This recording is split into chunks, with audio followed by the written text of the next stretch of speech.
Hello students, कैसे हैं आप सब। पूरी आशा करती हूँ कि स्वस्थ होंगे, मस्त होंगे। आज इस वीडियो में हम क्या करने वाले हैं, क्लास 10th का हिस्ट्री का चैप्टर नेशनलिज्म इन इंडिया। इससे पहले की वीडियो में हम इस चैप्टर के बहुत सारे टॉपिक कर चुके हैं।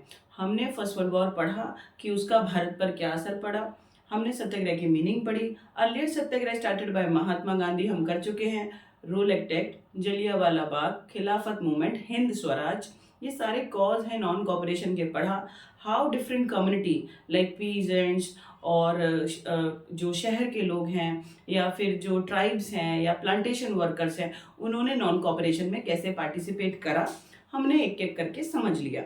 आज इस वीडियो में हम क्या करने वाले हैं, अबाउट सिविल डिसोबीडियंट। लोगों ने कैसे पार्टिसिपेट करा सिविल डिसोबीडियंट में वो हम पढ़ेंगे, लेकिन कॉजेज ऑफ सिविल डिसोबीडियंट हम अभी करने वाले हैं कि कौन सी वो रीजन है जिसकी वजह से गांधी जी ने सिविल डिसोबीडियंट चलाया।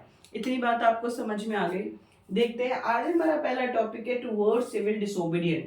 देखो, नॉन कॉपरेशन हुआ, एक साल चला, जनवरी 1921 में शुरू हुआ, ठीक है, और 4 फरवरी 1922 को वो बंद हो गया, ठीक है, चोरी चोरा इंसिडेंट हो गया था, ठीक है, तो गांधी जी अपसेट हुए और उसको बंद कर दिया। लेकिन जो सिविल डिसोबीडियंट है उसको तो जो चला वो तो 7-8 साल बाद चला, 1930 में जाके शुरू हुआ। तो एकदम से गांधी जी ने ये नहीं ये बंद करा आप दूसरा आंदोलन चला दो, नहीं। उन्होंने पूरा एक बैकग्राउंड तैयार करा। उन्हें ये बात समझ में आ गई थी कि मुझे पहले सत्याग्रही को ट्रेन करना पड़ेगा, समझाना पड़ेगा कि सत्याग्रह का मीनिंग कैसे होता है और नॉन वायलेंस वे से आंदोलन कैसे चलाते हैं।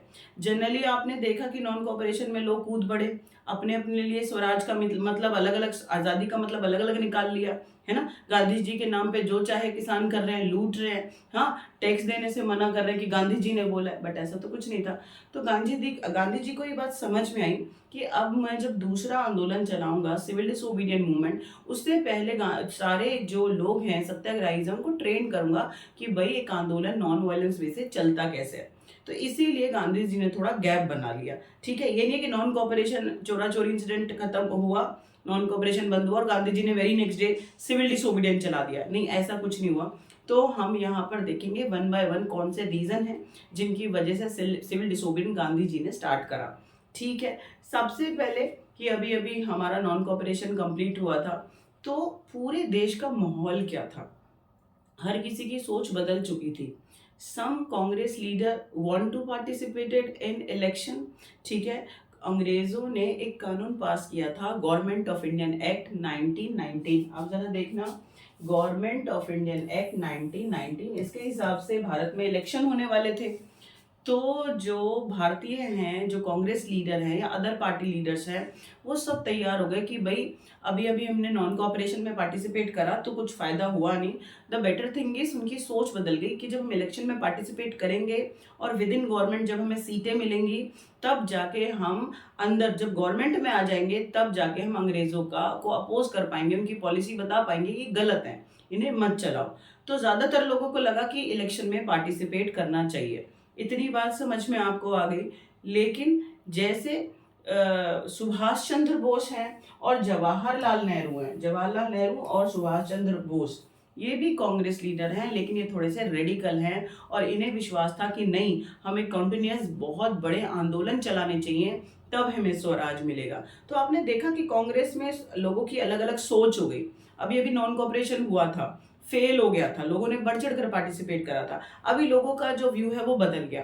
कुछ लोग कह रहे हैं कि हमें इलेक्शंस में पार्टिसिपेट करना चाहिए, कांग्रेस में कह रहे हैं, और कुछ कह रहे हैं जैसे सुभाष चंद्र बोस और जवाहरलाल नेहरू कि नहीं, हमें और बड़े आंदोलन चलाने चाहिए और रेडिकल मूवमेंट चलाने चाहिए आजादी के लिए, ठीक है।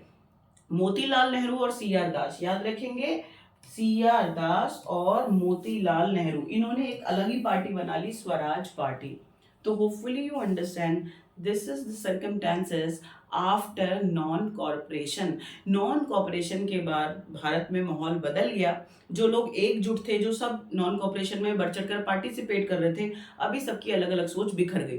कुछ चाहते हैं जैसे सुभाष चंद्र बोस, जवाहरलाल नेहरू, कि और ज्यादा मोर रेडिकल मूवमेंट होने चाहिए आजादी के लिए। कुछ कांग्रेसी लीडर चाहते हैं कि नहीं, इलेक्शंस में पार्टिसिपेट कर लेते हैं और इलेक्शन के थ्रू जो सीटें मिलेंगी, हम पार्लियामेंट में जाएंगे, तब अंग्रेजों की जो पॉलिसी है गलत, उनको हम अपोज कर पाएंगे, उन्हें समझा पाएंगे, कन्विंस कर पाएंगे कि आप गलत तरीके से भारत में प्रशासन कर रहे हैं, लोगों को सप्रेस कर रहे हैं। और जो CR दास हैं और मोतीलाल नेहरू, इन्होंने स्वराज पार्टी अलग बना ली। बात समझ में आई या नहीं आई? तो आपको ये पूरा बैकग्राउंड समझ में आएगा कि नॉन कॉपरेशन के बाद भारत के हालात थोड़े से बदल गए। ठीक है, कोई दिक्कत वाली बात नहीं होनी चाहिए, बहुत सिंपल सा लिखा हुआ है। अभी हम करेंगे first reason of civil disobedient movement, यानी सिविल डिसोबीडियंट भारत में हुआ, गांधी जी ने चलाया, 1930 की बात है। लेकिन फिलहाल हम इकोनॉमिकल डिप्रेशन पढ़ने वाले हैं। वर्ल्ड वाइड इकोनॉमिकल डिप्रेशन आया तो आया, लेकिन उससे तो भारत पर भी असर पड़ा। भारत पे क्या असर पड़ा तो हर जगह पर आपको पता है इकोनॉमिकल डिप्रेशन कोई अच्छी बात नहीं होती है। अनएम्प्लॉयमेंट आ जाता है, वर्कशॉप शट डाउन हो जाती है, अनएम्प्लॉयमेंट होगा, लोग बहुत ज्यादा परेशानी में आ जाती है, पैसा नहीं होगा तो सर्वाइव कैसे करेंगे, शॉर्टेज। ठीक है, तो ये सारी चीज तो है। लेकिन यहाँ पर आपको इकोनॉमिकल डिप्रेशन जो पूरे भारत, पूरे वर्ल्ड में आया है, ये बात आप समझो, उससे किसानों पे बहुत असर पड़ा, इंडिया के किसानों पर असर पड़ा। कैसे पड़ा? ठीक है, हम बहुत बड़ी मात्रा में फूड क्रॉप्स प्रोड्यूस करते थे and export to other countries. ठीक है, उन्हें बेचते थे और फिर हम अपना लैंड टैक्स रेवेन्यू देते थे। तो बड़े बड़े जमींदार भी थे और छोटे किसान भी थे, टेनेंट्स भी थे जो किराए पे जमीन लेके खेती करते हैं। तो खेती आपको पता है भारत में बहुत ज्यादा लोग उस टाइम पे करते थे, आज भी बहुत बड़ी मात्रा में लोग करते हैं, लेकिन तब तो बहुत ही बड़ा परसेंटेज था। ठीक है, तो अब आप इस बात को समझो कि ड्यूरिंग द इकोनॉमिकल डिप्रेशन 1926 की बात मैं आपको बता रही हूँ, एग्रीकल्चर के जो प्रोडक्ट हैं, फूड ग्रेन्स हैं, उनके प्राइस घटने लगे और 30 तक आते आते 1930 तक आते आते एग्रीकल्चर कोलैप्स, बर्बाद हो गया। इतनी बात आपको याद रहेगी। ठीक है, और जो हम एक्सपोर्ट करते थे दूसरे देशों को, वो डिमांड घट गई। भैया इकोनॉमिकल डिप्रेशन है, दूसरे देश परेशान है, सारे अपना हाथ खींच रहे हैं, तो इंडिया से बहुत बड़ी मात्रा में फूड ग्रेन एक्सपोर्ट होता था, तो वो उसका जो डिमांड है वो घट गया। अभी क्या हुआ, तो जो डिमांड है वो घटा है ना, तो उसकी वजह से Indian agriculturist difficulty to sell their food grain and unable to pay their revenue to Britishers. हम तो जब अपना सेल करेंगे मार्केट में फूड ग्रेन एज अ किसान, तभी तो हम अंग्रेजों को क्या दे पाएंगे, तभी तो हम अंग्रेजों को टैक्स देते, लैंड टैक्स रेवेन्यू। लेकिन अब वो डिफिकल्टी फेस कर रहे हैं क्योंकि उनकी जो एग्रीकल्चर प्रोडक्ट है वो बिकना बंद हो गया है। इतनी बात समझ में आई? And country face turmoil. Turmoil का मतलब क्या होता है? 1930 में जब इकोनॉमिकल डिप्रेशन आया और किसान बर्बाद हो गया, वो अपने फूड ग्रेन्स को बेच नहीं पा रहा था सही प्राइस के ऊपर, या औने पौने दाम पे बेचना पड़ रहा था, तो उसके लिए तो बहुत मुश्किल हो गया सर्वाइव करना। इतना पैसा नहीं था कि वो रेवेन्यू दे पाए, घर नहीं चला पा रहा तो रेवेन्यू कहाँ से देगा। तो in that time period economical depression है, उस टाइम पर जो एग्रीकल्चरिस्ट है वो बहुत परेशान है and country face turmoil. Turmoil का मतलब होता है डिस्टर्बेंस हो गई। ठीक है, क्लैश तो होगा ना, किसान वर्सेस ब्रिटिशर्स हो जाएगा, कहाँ से दे रेवेन्यू, आया या नहीं आया, सिंपल सी बात है, आ जाना चाहिए, कोई बड़ी बात नहीं है। ठीक है, जब आप इमेजिनेशन करेंगे तब आप आराम से इतिहास को समझ लेंगे, आपके ब्लड में चला जाएगा। और जब आप इसे रटने की कोशिश करेंगे, डोमिनेंट स्टेटस ये होता है, इकोनॉमिकल डिप्रेशन, रटेंगे तो अगले दिन भूल जाएंगे। और अगर आप इसे समझ लेंगे तो आपके सब कॉन्शियस ब्रेन में चला जाएगा। ऐसा नहीं हो सकता कि आप इसे भूल जाओ। ठीक है, अभी हम दूसरा इंपॉर्टेंट रीजन समझने वाले हैं जिसकी वजह से सिविल डिसोबीडियंट हुआ। एक तो इकोनॉमिकल डिप्रेशन, जनता परेशान हो गई, कहां से रेवेन्यू दे, भड़क गए वो। तो जब Gandhi ji civil disobedient start करेंगे तो बढ़ चढ़कर पार्टिसिपेट करेंगे, है ना। रेवेन्यू नहीं देना चाहते, है देंगे, है ही नहीं तो देंगे कहां से। अभी आप दूसरा समझो, ये बहुत बड़ा रीजन है साइमन कमीशन। आपको पता है अभी भी बहुत सारे जुडिशरी कमीशन सेटअप होते हैं, ह्यूमन राइट कमीशन सेटअप होते हैं, तो ऑर्गेनाइजेशन होती है, 5-6 बड़े लोगों का मेंबर, 15 लोगों का, 20 लोगों का बना दिया जाता है और वो सिचुएशन को एनालाइज कर कर अपनी रिपोर्ट प्रेजेंट करते हैं कि भाई ये कर लो, है ना, चाहे वुमेन एम्पावरमेंट के ऊपर या हेल्थ के ऊपर या एजुकेशन के ऊपर। तो कमीशन क्या होता है? एक ऑर्गेनाइजेशन होती है, 15-20 लोगों मेंबर हो सकते हैं उसके अंदर, और उसमें फिर वो अपनी रिपोर्ट सबमिट कर देते हैं। बात समझ में आ गई? जुडिशरी के आगे या इलेक्शन कमीशन, कोई भी कमीशन, ठीक है, किसी रिपोर्ट को तैयार करने के लिए बनते हैं। इन दैट टाइम पीरियड, मैं आपको, जब इकोनॉमिकल डिप्रेशन भारत के अंदर था, ठीक है, या पूरे वर्ल्ड में था, उस टाइम पर क्या हुआ, ब्रिटिशर्स हमारे गवर्नमेंट में थे, लोग सेटिस्फाइड थे नहीं, बहुत डिस्टर्बेंस थी हमारे देश में। तो आपको आज ये बात याद करनी है कि जैसे आज हमारे देश में जो गवर्नमेंट, उसे हम क्या कहते हैं, नरेंद्र मोदी जी की गवर्नमेंट कहते हैं ना, कि मोदी गवर्नमेंट, वैसे तो बीजेपी गवर्नमेंट है, लेकिन हम क्या कहते हैं, मोदी गवर्नमेंट, क्योंकि हेड कौन है, मोदी जी। तो इसी तरीके से क्या हुआ भारत में 1930 में और 28 के टाइम पर, ब्रिटेन में बेटा टॉरी गवर्नमेंट थी, यानी टॉरी वहां पर प्रेसिडेंट थे। बात समझ में आ गई आपको? तो टॉरी गवर्नमेंट जो ब्रिटेन की है, उन्होंने क्या करा, एक कमीशन सेटअप करा, और कमीशन के हेड किसको बना दिया, सर जॉन साइमन को। टॉरी गवर्नमेंट, ब्रिटेन में जो गवर्नमेंट है वो टॉरी गवर्नमेंट, जैसे मोदी गवर्नमेंट इंडिया में, याद रहेगा, Tory government set a commission under sir John Simon. ठीक है, भारत में उन्होंने कहा भाई ये कमीशन मैं बना रहा हूं, भारत जाओ। क्या करना था, झाड़ू पोछा लगाना था? नहीं, उन्होंने सर जॉन साइमन और इस कमीशन को, इसको साइमन कमीशन क्यों कहते हैं, क्योंकि इसका हेड का क्या नाम है, सर जॉन साइमन, तो इसलिए नाम क्या पड़ गया, साइमन कमीशन।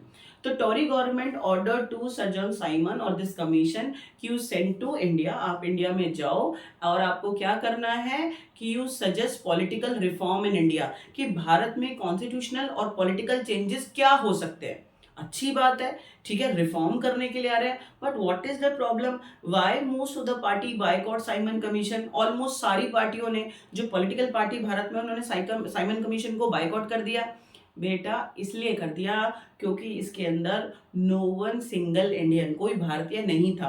आपकी शादी और पढ़ाई के बारे में बात चल रही है, तो आपके मम्मी पापा और आपको छोड़ दिया जाए और आपके पड़ोसियों से पूछा जाए, मान लेंगे आप? गुस्सा आएगा या नहीं आएगा? देश के भविष्य की बात थी, पॉलिटिकल रिफॉर्म्स होने वाले थे। एक इम्पॉर्टेंट इंफॉर्मेशन, अगर आपको 9th और 10th क्लास के सोशल साइंस के नोट्स चाहिए, या आपको 11th और 12th क्लास के हिस्ट्री ऑफ पॉलिटिकल साइंस के नोट्स चाहिए, तो फिर आप मेरे नॉलेज हब ऐप को ज्वाइन कर सकते हैं, या आप मेरे टेलीग्राम लिंक को ज्वाइन कर सकते हैं। दोनों आपको डिस्क्रिप्शन बॉक्स में मिल जाएगा लिंक।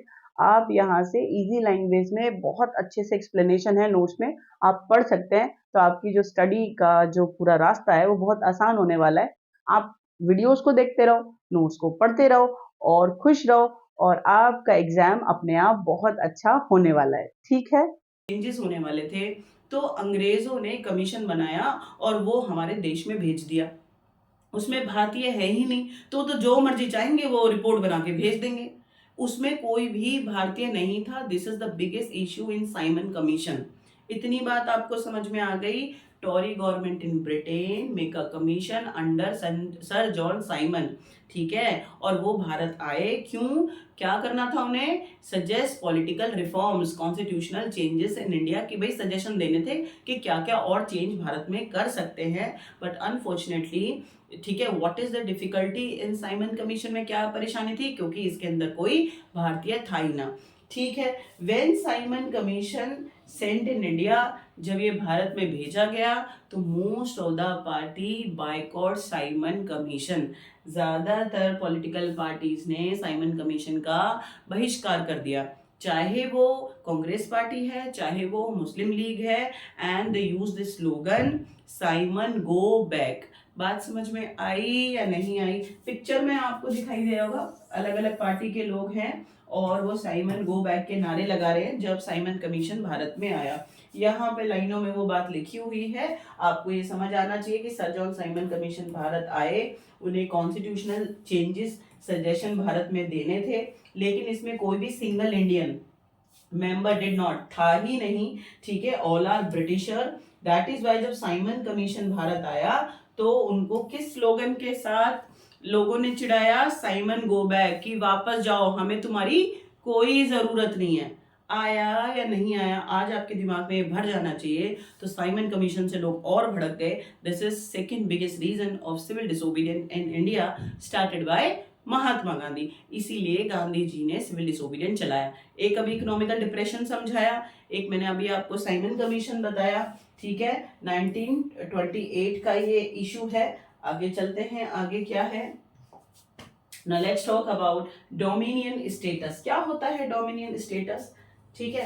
देखो साइमन कमीशन, देखो इकोनॉमिकल डिप्रेशन था, लोग वैसे ही भड़के हुए थे, ठीक है, पैसा नहीं है, अनएम्प्लॉयमेंट है, एग्रीकल्चर पूरा बर्बाद हो चुका है। हाँ, तो लोग अंग्रेजों से बहुत परेशान है। दूसरा रही सही कसर किसने उतार दी, साइमन कमीशन, कि हमारे देश के बारे में हमें सुधारने आ रहे हो, हमारा पॉलिटिकल चेंजेस करना और हमसे ही सलाह नहीं लोगे। तो इस वजह से भी लोग भड़के हुए थे, सड़कों पे थे, डेमोन्स्ट्रेशन हो रहे थे अंग्रेजी सरकार या फिर ब्रिटिश गवर्नमेंट के खिलाफ।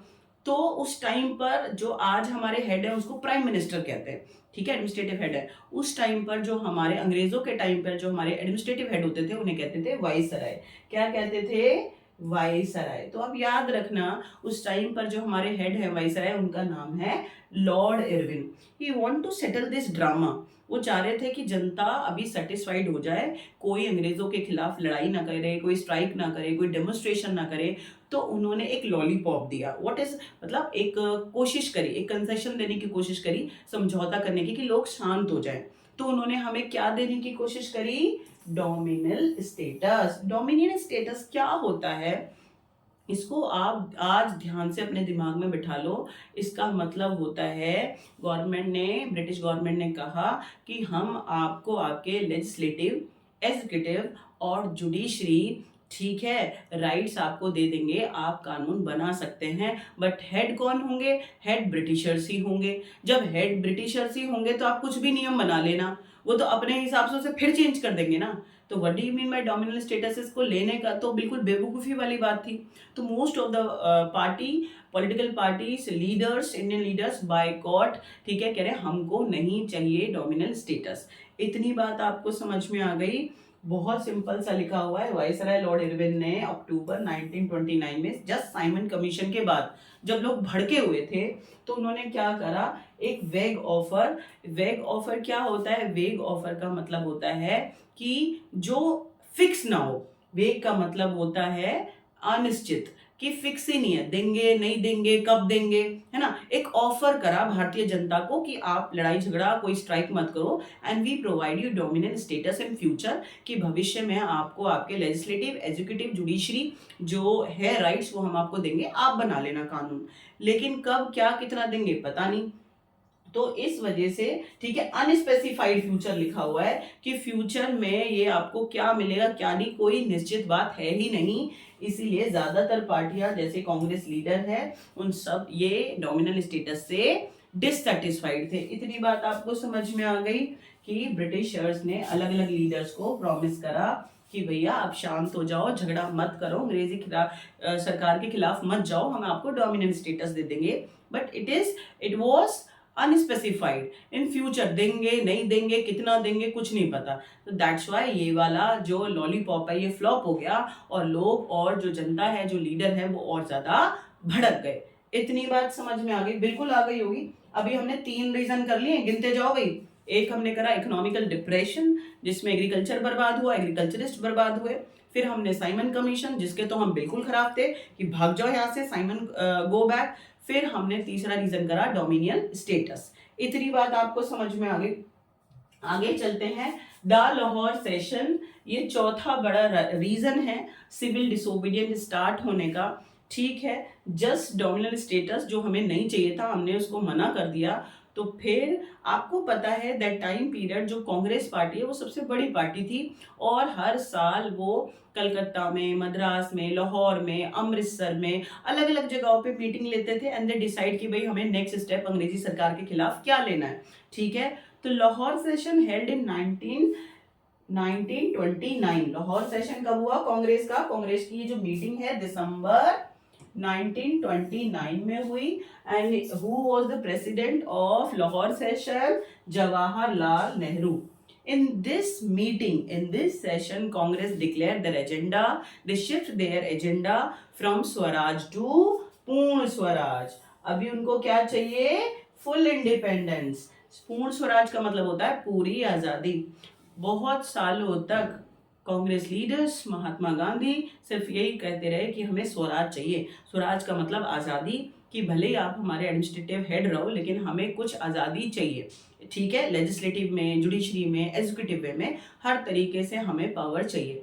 बट दिसंबर 1929 में जब कांग्रेस की मीटिंग हुई तो वहां पर लीडर जो हेड थे प्रेसिडेंट इस कांग्रेस मीटिंग के, वो थे जवाहरलाल नेहरू। और वहां इस मीटिंग में उन्होंने डिक्लेयर कर दिया कि अब हमें स्वराज नहीं चाहिए। क्या चाहिए? पूर्ण स्वराज। पूर्ण स्वराज का मतलब फुल इंडिपेंडेंस, पूरी आजादी। अब हमें कहीं पर भी अंग्रेज चाहिए ही नहीं। हमें भारत का जो एडमिनिस्ट्रेटिव पावर है, पॉलिटिकल पावर, हमें भारतीयों के हाथ में चाहिए। हम अपने आप संभाल लेंगे।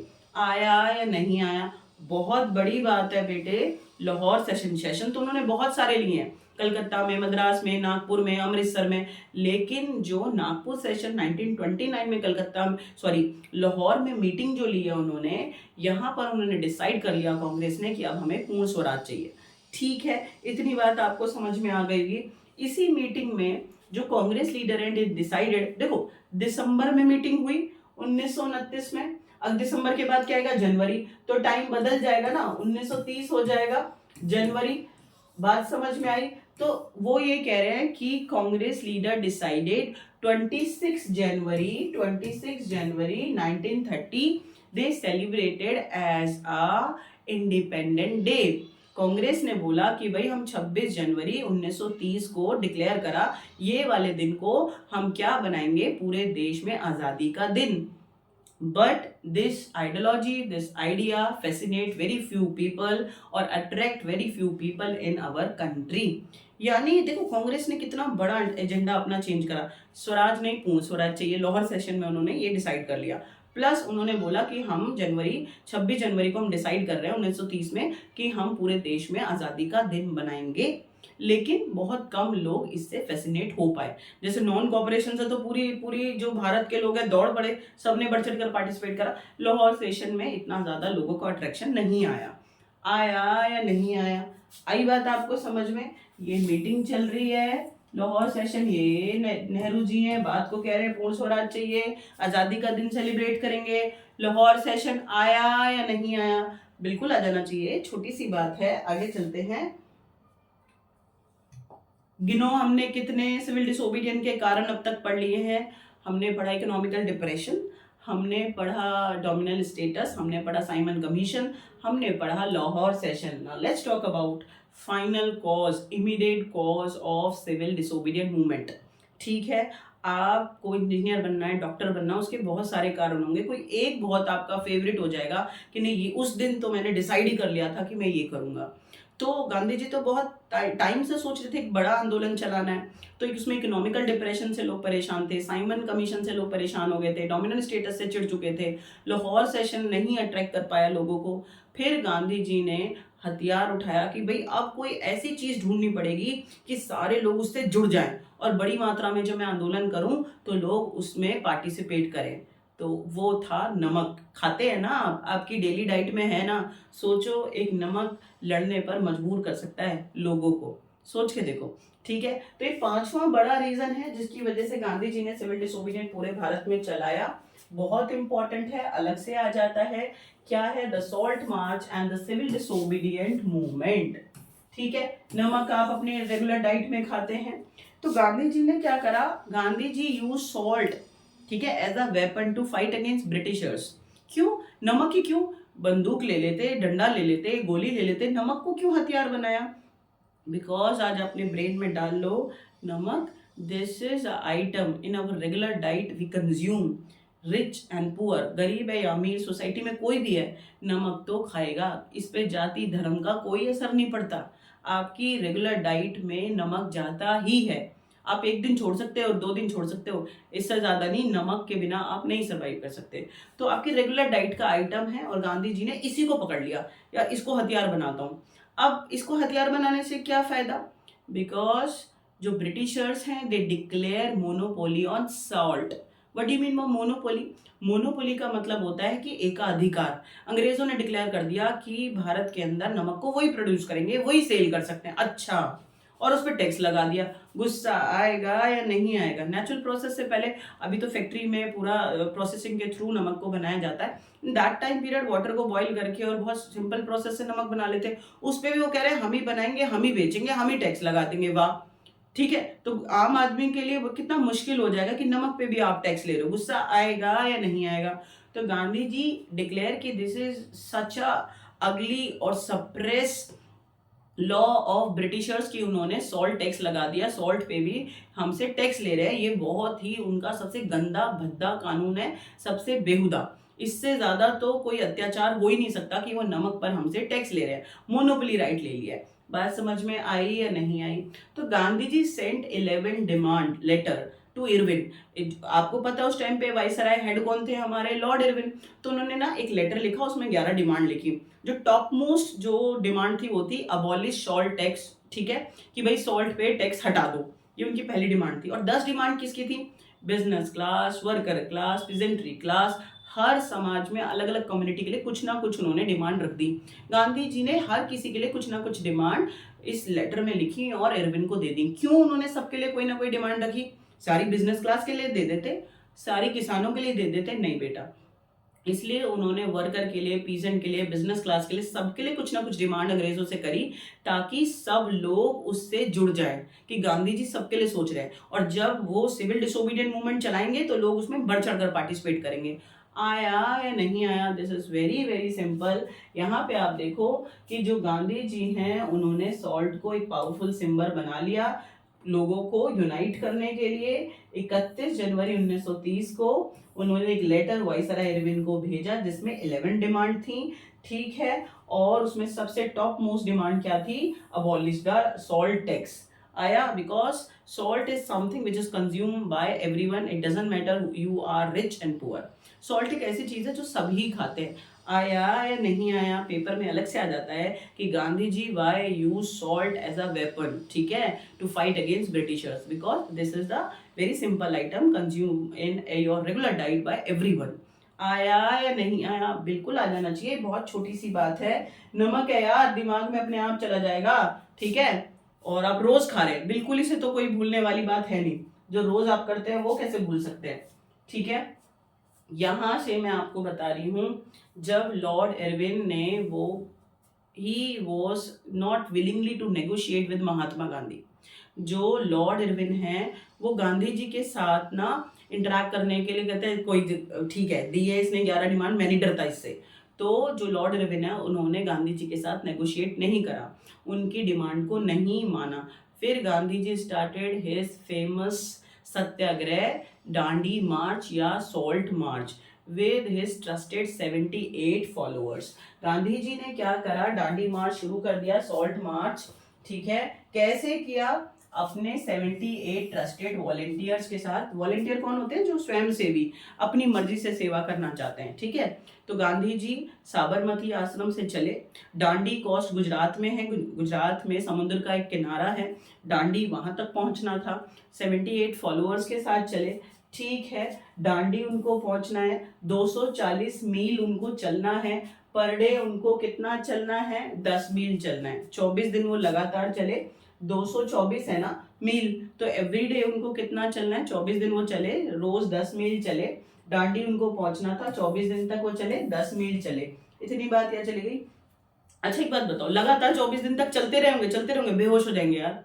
तो जब वो 24 दिन चल रहे थे लगातार, उनको साबरमती से डांडी पहुंचना था, तो बीच बीच में जहां वो रुकते थे, 1000 पीपल ना come out from their home to listen Gandhi ji, and Gandhi ji deliver meaning of satyagraha, लोगों को समझाते चलते थे। यात्रा करते जा रहे थे, साबरमती से डांडी तक उन्हें पहुंचना है, बीच बीच में वो रुकते थे अपने ट्रस्टेड वॉलेंटियर्स के साथ, 78 फॉलोवर है उनके साथ। तो जहां पर भी जिस भी गांव में रुकते थे खाना वाना खाने के लिए, बैठने के लिए, तो लोग भीड़ बढ़कर चढ़कर आ जाती थी गांधी जी को सुनने के लिए। और गांधी जी लोगों को सत्याग्रह का, सिविल डिसोबीडियंट का मतलब समझाते जाते थे।